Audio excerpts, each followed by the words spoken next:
All right, so I think I'm going to be ruining a couple more Bionicle pieces for you guys. I do apologize for that. Technically, one of them is a CCBS piece, one of them is a Bionicle piece, and then another one is a Bionicle piece. But I do have some interesting stuff to cover in this video as well. I was digging around today in a couple of the bins that I have that have some CCBS parts in them. And for the most part, I tend to keep my CCBS parts separate from Bionicle, with a handful of exceptions. One of the pieces that I keep in that box is this foot piece right here, which for all intents and purposes is a Bionicle foot. It has all of the same connections you would find on a Bionicle piece. And so it is a really nice piece. That said, there's something wrong with it. This, I will definitely put an asterisk in it and say this may not be a universal flaw. But there are some pieces that LEGO has produced in their past that have just been broken, that have been bad. Something wrong with the mold that stresses certain areas of it or scratches from the mold. In fact, I had a conversation just the other day with somebody on the Discord server, which you can check out in the description. And we were talking about if it technically counted as a variant for something to have essentially part of its item number, or its part number, I guess, scratched off. We decided against it just because in that case, they all were pretty much like that, at least after a certain point. But what I found interesting about this piece specifically is that I have two of these with scratches on them in the exact same location. And I don't mean little like a nick.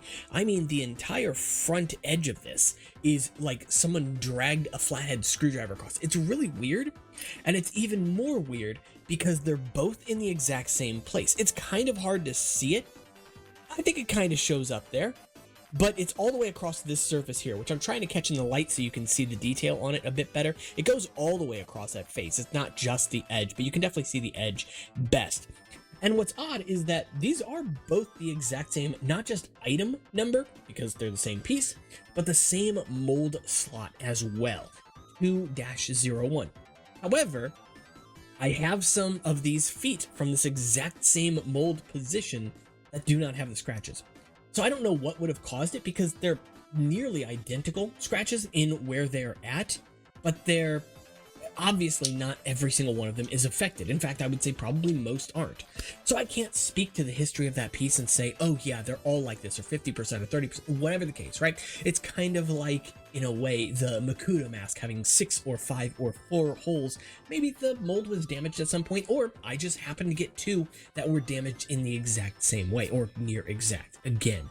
Now, this is not something that bothers me. Thankfully, most of the other feet of this type I have are perfectly fine. In fact, 2 of the pieces we'll be focusing on today as feet, so that's a little weird. But yeah, it's just something that I always found is kind of fascinating, because it's a really nice piece overall, but it's one of those things that's a bit distracting at the very least.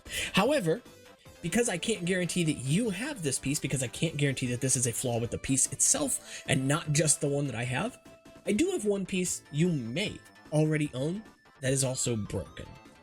This one might bother you, so feel free to tune out of this one now. Just make sure you're subscribed, because it does really help out the channel. That said though, this one right here, and this is a flaw that appears time and time again with this foot specifically.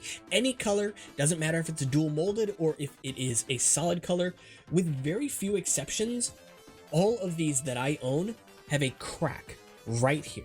Again, you can kind of see it there. It's minimal and it's hard to see with the focus on this camera, but I actually pulled out 2 of these to show it. Oh yeah, it's much more evident there on the silver. You see that crack right at the tip of that piston there? How annoying is that, you know? Again, it's not something that bothers me, because I know it's something that kind of affects all of these pieces, or nearly all. I want to say 80 to 90%, but I can't give you exact numbers because I haven't checked out all of mine.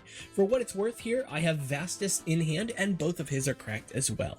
For the most part, the crack goes straight up and then tends to branch in like a V. It's a really weird structure, and I don't know exactly what causes it to branch or causes it to behave the way it does. They're not always the same either, but it's really interesting. If you think that is bad though, there's one that's even worse. And this one I do apologize for. There's just no getting around the flaw on this piece. You might know this one because I've actually had somebody mention it in the comments of a previous video as well. These cracks These are major. There's one on each side. Again, most of these will succumb to this at some point. Not all. Again, I would say about 90%. I think I have one in my collection that is not cracked, and I might own like 30 of these. So that's saying something.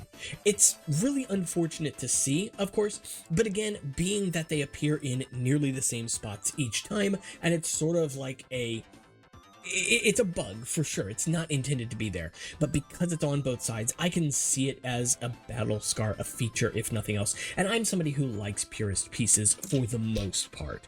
So it's something that bothers me. It's definitely something that should have been caught in quality control. Although, who knows? This may have cracked a year after being manufactured. I can't say for certain if this was cracked right out of the box because time has passed. And that's a big factor with a lot of this stuff. So it's possible that LEGO didn't catch it because there was nothing to catch at the time. And over time, you know, through expansion and contraction or exposure to the atmosphere, whatever could have caused it well after it left the factory. So these are just some examples of this problem. They're not something that I get terribly upset about just because, again, there's no way of knowing if LEGO was aware of these problems, and surely I will look up some reviews from around the time period when these were first made, when these were first available, to see if maybe some of those pictures show these cracks and flaws as well. But they are something that has shown up at the very least over time. And they're not the only pieces that this has happened to, but they're probably some of the most prominent, especially being from around the same time period. 2006, 2007 Bionicle in this case. There are other pieces that LEGO has made that really bother me because of things like this or like slight asymmetries or whatever the case, right? It can be a bit of a nuisance, but knowing that it's something that's just kind of bound to happen 90% of the time, I can look past it. That said, before we end the video, there is something else I did want to go ahead and show off. It has nothing to do with broken pieces and could be something you find interesting, especially if you are someone who does custom parts or likes to maybe modify the parts you already have. And so this is something I discovered, I guess about 1.5 to 2 years ago at this point. I had a bit of a hunch a long time ago that the chrome HOW had a light gray HOW beneath it, and I started to spread this idea online. The reason I thought this was because at the time, because this was created back in, I believe, 2001, LEGO utilized chrome often on parts with a kind of a similar base color, right? So usually when you got silver parts from LEGO or chrome parts from LEGO, it was over top of light gray. If you got chrome gold parts, it was usually over top of tan, right? Base colors that are close enough to that metallic. Well, this proved to be true, and I looked online to try and find out if it was possible to actually remove the chrome from these pieces. Not because I wanted to go out of my way and destroy one, but because there were a lot out there that are flawed. LEGO's chrome from that era is not the greatest by any means, and it can often chip, bubble, crack, and flake off, right? And so I went out of my way to find one. In fact, I sourced one, I believe, from a friend of mine. I could be wrong on that though, that had a massive scrape all the way across the top of it. The first attempt I did at this, I believe I used acetone to try to remove the chrome, which was a really bad idea. It did work, but it also, of course, damaged the mask, and it was minimal. It was diluted heavily, but unfortunately that happened. The second time around, though, I figured something out.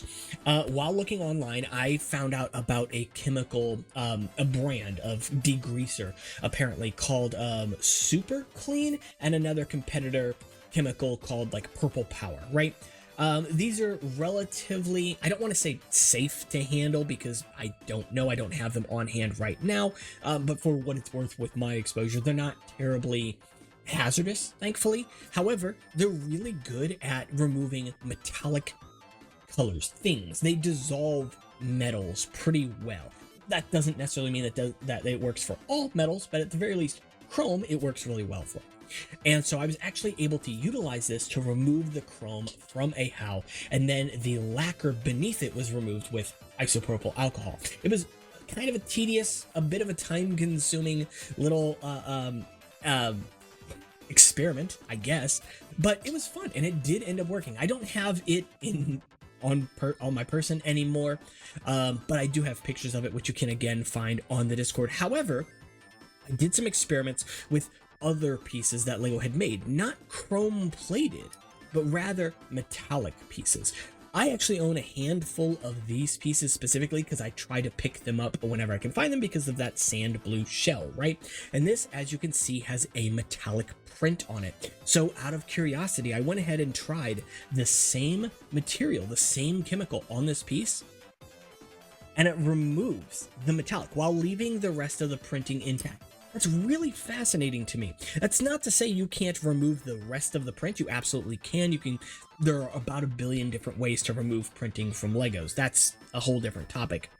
But the ability to actually just remove certain aspects of it, like the metallic colors, is really cool because it can be used to get some really incredible effects. Now, this has not worked for me to remove metallics from plastics, so you're never gonna get a piece like this to turn gray or something, or at least if you can, not any short amount of time. However, this only took a handful of hours, I believe, of it just being submerged in this liquid. And again, it's a fairly gentle liquid, so it doesn't damage the plastic at all. It still leaves that glossy finish that we all know and love. The same can be said about these prints right here, with this gold metallic printing here and its underlying color of that sort of yellow dye, which is really neat because it means you could modify this, I guess, if you want to. At some point, I plan to remove that print entirely to get these in just trans dark green, because it's the only way you can get them, but it's really fascinating stuff. Now, I can't guarantee that it works for all metallic prints, and also, surely in other countries, it probably goes by different brand names, or maybe there's just no access to these types of chemicals at all. I don't know. I don't know the active ingredients in these things or anything like that. So definitely something you want to kind of look out for and do research on in your own time. But still a really cool resource if you are someone who likes to go out of your way to really modify things or to just change things from their usual appearance. You just want something to stand out a little bit. Maybe you've gotten a minifigure that has a lot of metallic print and you want to see how it looked without it or something, whatever the case, right? I would definitely implore you to use it with some restraint. Of course, if you've got something that's super rare or not a damaged chrome how, maybe leave that one alone. But yeah, if you've got one out there that's been scuffed up, scratched, chipped, whatever, or it's a very common figure, go ahead and try. Of course, at the end of the day, you own your pieces. You can do whatever you want to them. Don't let anybody tell you otherwise. If you are happy, destroy a piece for all it's worth. Sure, someone else's heart might break, but at the end of the day, it's yours. It's yours to do what you want with. And it's important to do that as well, to express yourself in whatever way is best. Now, the best thing I can say is don't rub it in people's faces. Of course, if you're going to go out there and melt your Legos or whatever, be tasteful about it, I guess. Get something back out of it, even if it's a learning experience, because that's kind of the whole point with Lego at the end of the day. Maybe you didn't use it for what it was intended for, and I'm not advertising you should go burn Legos. Don't. Chemicals and pollutants and stuff, don't do it. But you get the point I'm trying to make. At the end of the day, you can do whatever you want to the parts that you own because they're yours and no one can tell you otherwise. Be safe, of course. And like I said, the reason I mentioned these chemicals specifically is because I've had experience with them. And at some point in the future, I will probably do a video on these, kind of talking about them more, because I think it's a really fascinating topic. Not just this, but also how to dye pieces, how to change the colors of them and where it works and where it doesn't, because I've done that for a number of years now. And although it's kind of something I've moved away from for many reasons, it's not the healthiest thing in the world to do, it can still yield some really interesting results. And of course, resin casting, which is something I plan to cover in more detail once I have a better setup. All of this stuff will come when I've got a better setup. And so if you want to help me do that, I guess you can support on Patreon. I have that linked in the description below. You can also subscribe, because that does really help out the channel, especially in the month of January, because it's definitely the slowest time of year when it comes to growth and anything on YouTube. You can also check out Discord if you want to check out the conversations I've been mentioning, and Instagram. All those links will be in the description, and hope to hear from you in the comments. Let me know your experience with any of these broken parts. the broken parts you may have found that LEGO created, and of course, I'll see you all later. Take care.